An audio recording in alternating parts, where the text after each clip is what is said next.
time tonight. I guess we should go ahead and get started with you folks. If you could just do a police report. You guys have done this before, and it looks like you'll be introducing us to someone else as well. How's it going this evening? Yeah, behind me is Lieutenant Mark Lacomic. He just joined us here at the 3rd District, coming from the 5th District as a sergeant. So glad to have him here. He'll be on the evening shift working with me. So he'll be assigned to Sector 1, I believe. As far as the crime, I spoke to Captain Mack earlier today. And we had a major arrest over at the 2505 Champlain Avenue. That was on November the 2nd. Large marijuana, large quantity of marijuana. There were 3 guns recovered. 5 arrests were made. They were trying to assist. It came out of a call assisting Abra at the time for a location. It was a pop-up was discovered, a marijuana pop-up party. So that was a good arrest that was made. Unity Park continued to work with Adams Morgan Big, excuse me, the bid for monthly meetings for mental health and drug issues with that park. And then the major crime that has been increasing continues is the stolen autos, which is all from Uber Eats drivers and Lyft drivers and such who leave their cars running and unattended. For some reason, there's this myth being propagated that if they take their key fob with them while their car is still running, it can't be taken, which isn't the case. So we've reached out to Uber, we've reached out to the PIO office, we've done everything that we could think of to try and make public announcements, talk to restaurants, talk to the places where the food's being picked up, left out pamphlets. We've tried to get Uber to somehow get involved in putting it on their app to let people know the risk of leaving their car running. But I mean, I've even gone and talked to some Ubers. I've walked up and down, not this area, but I've gone up and down 14th Street in the areas where the restaurants are heavily affected. And it's just been difficult reaching the Uber drivers for them to care. But we are trying everything we can to get the message out to them. The package thefts I know are a problem. It's that time of the year. So trying to work on getting the message out to people about trying to utilize Amazon boxes or other means to drop off their shipments.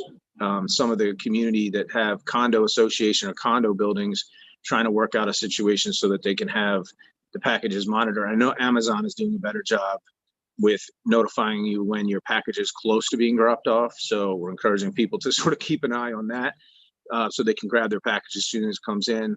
And of course, there's an increase with COVID because everyone's home. So a lot of people aren't using their offices or place of business that they would usually work at and have their shipments sent there. That's just not happening. So it's sort of also a cause of the increase. But we're just trying to work with the community to get everybody on board with, trying to do a little better.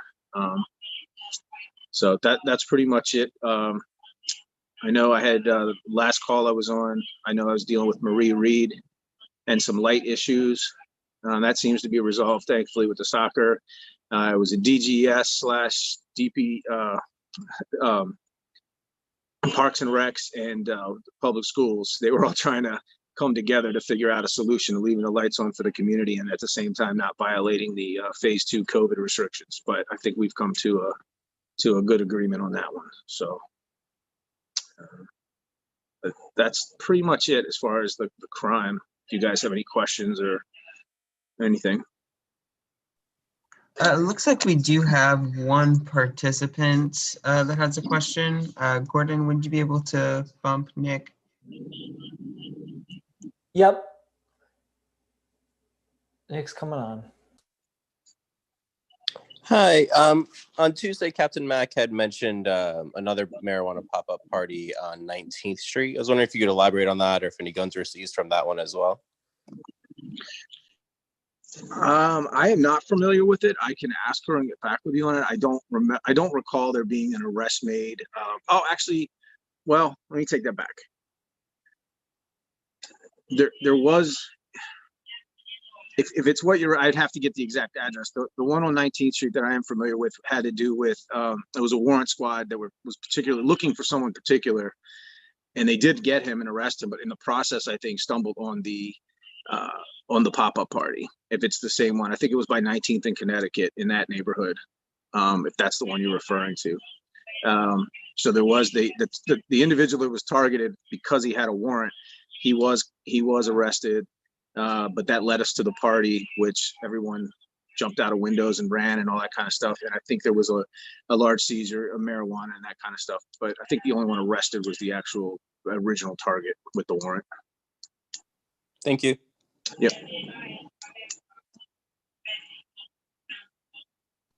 Okay, do you have any other questions? Other participants? Feel free to raise your hand or type something in the chat. Okay, so it looks like we don't have any further questions, so thank you so much for your time. And we will be sending out an invite for next year. It looks like the next meeting will be January 13th of 2021. All right. Great. Well, thank you so much. And Anytime. We will move forward on the agenda. Thank you so much. All right. You guys have a good holiday. You too. Okay, so next up on the agenda is Air Restaurant, and it looks like we have Lyle on the line.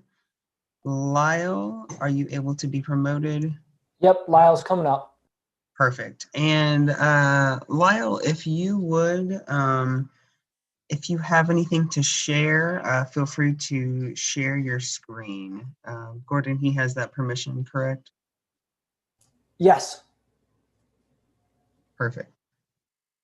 All right, well, yeah, we are ready whenever you're ready.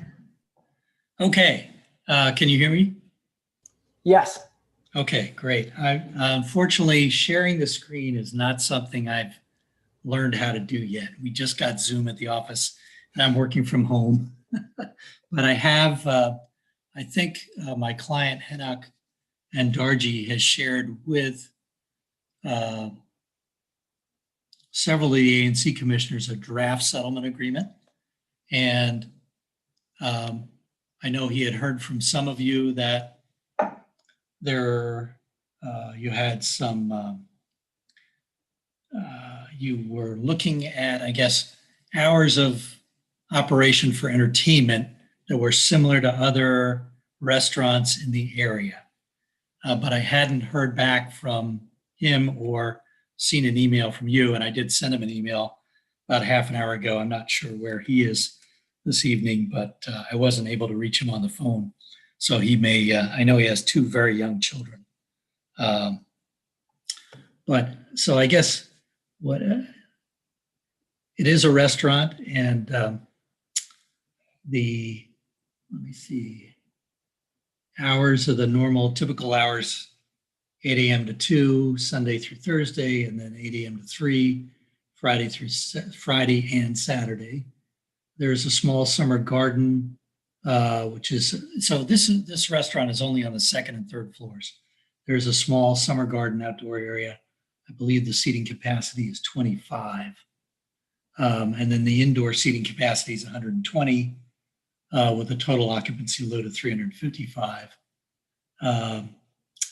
And then entertainment is, let's see, Sunday through Thursday, 5 till 5 p.m. to 1:45 a.m.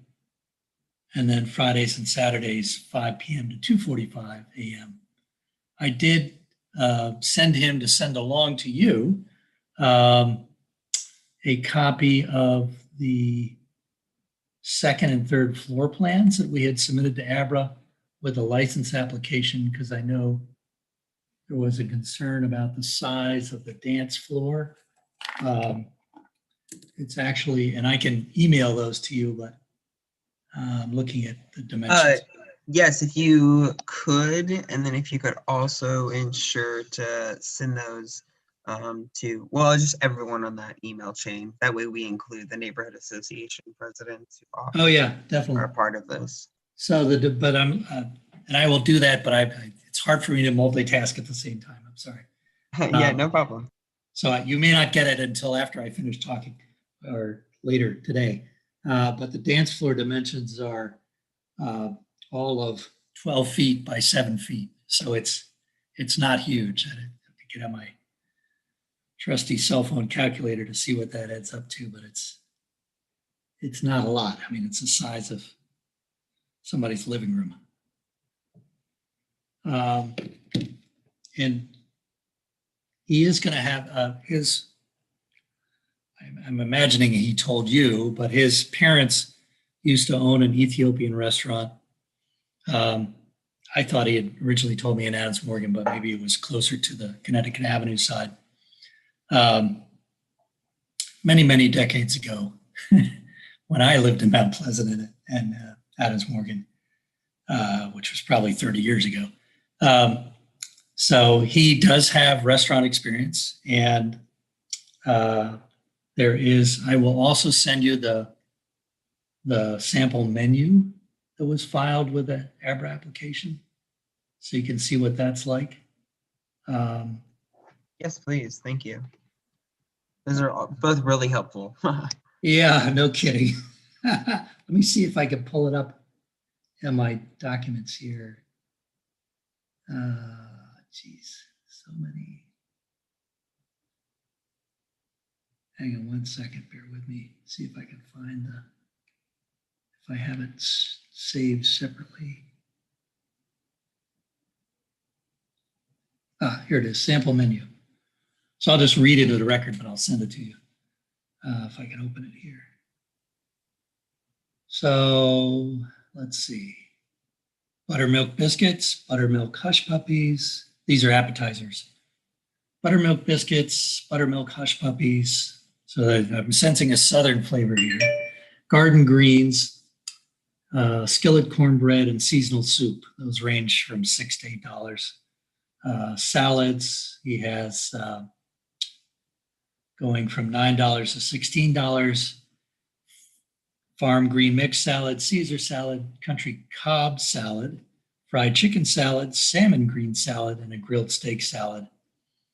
And then the main dishes are fried chicken and waffles, smoked Atlantic salmon, fried chicken sandwich, classic cheeseburger, grilled salmon burger, shrimp and grits, crispy fried catfish, and baby back ribs.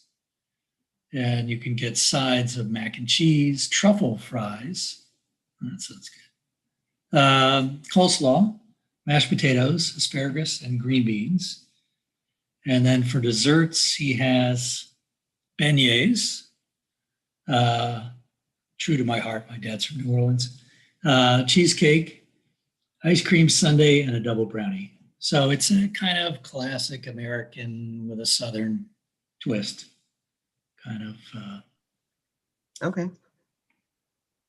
So would you be able to, I know that there's concerns just with everyone in that alley, in regards to trash, garbage, and rodents. I think that looking at a future settlement agreement, Section 6 would need to be worked out more. I just know because the space that's back there now, it's very limited, and we don't want you having to compete with other tenants and then there being a whole trash issue. So I know that that's not something we're going to be able to fully work out now, but we'll definitely need to look at number 6 again. Is there space for dedicated dumpsters for the various businesses, or are you? I haven't looked at it myself. So. There is, but it's very small, and then that building currently has 2 other tenants. So I just know that those other tenants already have issues with trash. Oh, lovely. So that's something that would definitely need to be in there. Okay. I definitely like you giving us the menu, and showing us floor plans. I think more educates folks on really like the idea of what this space is to be. And overall, you're applying for a restaurant license. That's correct. and not a tavern license. So more of the things that, a restaurant would do, and proof that, in concept, that's what a restaurant would do, I think would be best.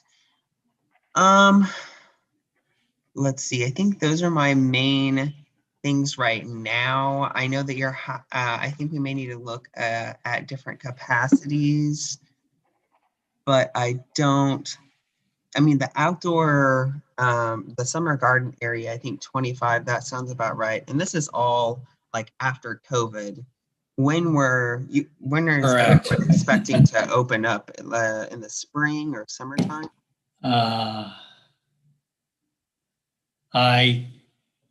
I don't know exactly. If it was a spring, it would have to be late spring. I mean, Okay. yeah, he's not in a tearing rush to Yeah. open. Okay. Yeah. And I had told him, hey, there's a possibility in the regs for a stipulated license, but he's not. I've mentioned it to him, the option of that, but he's not indicated to me that he's asking for that at this point. Okay. So there's no real rush on, opening it soon. Okay. Well, that could be good in terms of working out all the kinks with the settlement agreement, Right, and right. with the other folks. So that's good Right. that we've at least met this step of formal introductions with the ANC and the committee. What is the relationship with Constantine? I know that he was brought in on introductions. Is he a partner in this? Is this a collaboration with Trist and the diner, or what aspect does he play? Yeah, to my knowledge, because my client mentioned the name to me as well, and I said I had the same question as you did. Is he a partner? Because if you're a partner, then there are more forms to fill out for ABRA. And Mr. Andarji assured me he is not a partner at all. So there's no ownership interest of any kind at all. Beyond that, I really don't know, but I will ask him Okay. to Well, respond to that. He is the bid president, so it may just be a part of the, hey, welcoming to the community. This is a new restaurant. So, I mean, Constantine has definitely done that in other matters, but just looking to clarify if there was any connection there. Okay, so my next question would be likely to the applicant.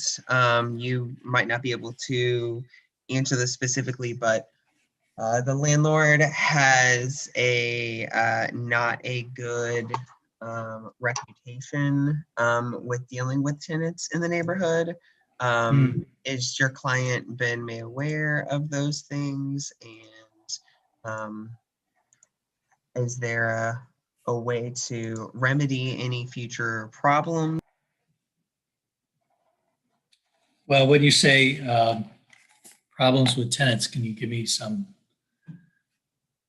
I'm not aware of that, and I don't know that he is, but if you could give me some background on that to flesh that out. Yeah, so the space previously, well, the history of the space, there was a stabbing, and that was due to businesses' irresponsibility. And of course, that falls on to just the continued narrative of not finding well-established providers in the community. So that's one example. I'm sure there's other folks in the community that said, man, he constantly tries to pitch someone in this space and it never really works out. Oh, okay. Now I get the gist of what you're saying. Okay, yeah. Well, Mr. Andarji does have experience, but I'll ask him to write something and send it to you or call you, or probably writing something is better. That way you can share it with the others. Yeah. On that. So those are all the questions I have. Does anyone else in the community have any questions? I know that, or I guess I do have one more question in regards to entertainment. a loading plan or transportation plan are typically wrapped in around these things.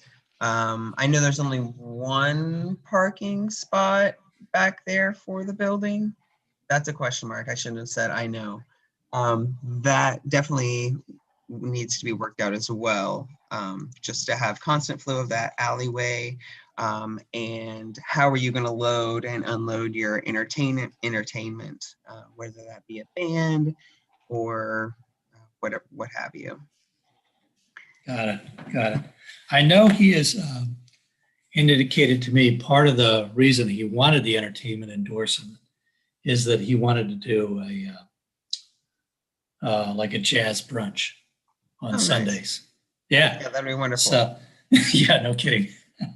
Even Yeah, I so- would go to that. So perfect. Like, where would the folks who Where would loading if you're going to have a unloading- combo, say of 3 people and a drum kit and, And there's you definitely know. ways to work around that. There's other folks that have these types of stipulations in their settlement agreements.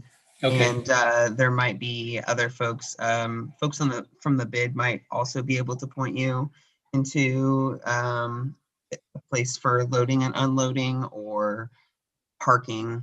I know Songbird just directly beneath also has live entertainment. Right. Okay. Okay. That's helpful. Those were my questions. Sorry about Okay. No, that's all right. It's all good. that. Any other folks? No. Okay, so Lyle, I think that the next steps here would be just to possibly answer some of those questions and respond back to myself, Chairman Arani, and then the neighborhood association presidents. Okay. Will do. And we will try, based on those conversations, either we will have you up for consideration in January at the full commission, or if there's, I know it's holiday time or about to be, so people may not be getting back to each other. So in that case, we may have you in February. Is that okay? Yeah, that's fine. Okay. All right, cool. Well, Yeah. if that is all, I am going to motion to adjourn. which Thank is you just for the myself. opportunity to present. Yeah, thank you so much. Thanks everyone for joining tonight.